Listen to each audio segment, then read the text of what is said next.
Discrimination among men, women, and the LGBTQIA+ community has always been an issue in this society.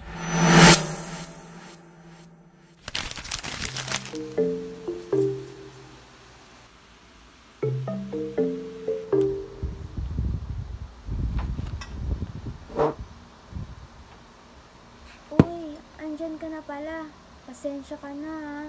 Ngayon lang kasi ako natapos sa gawaing bahay.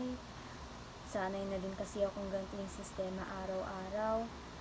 Sabi kasi nila, kapag daw babae ka, dapat magaling ka sa gawaing bahay. Ang babae dapat nasa bahay lang, magluto, maglaba. Hala, ang dry naman ng labi ko. Ano kaya pwede dito? Ay, ito lip gloss kay ate.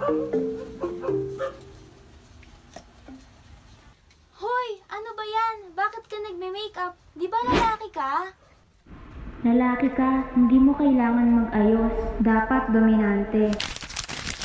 Isa lang naman sa mga yan ang common na nararanasan ng babae at saka lalaki, na kung saan dito bumababa ang self-esteem nila at nai-invalidate yung emosyon nila. We shouldn't impose restrictions on what a particular gender may do and cannot.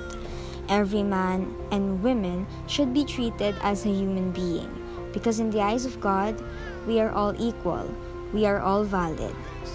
So together, let's end this sexism and toxic masculinity, and let's promote gender equality.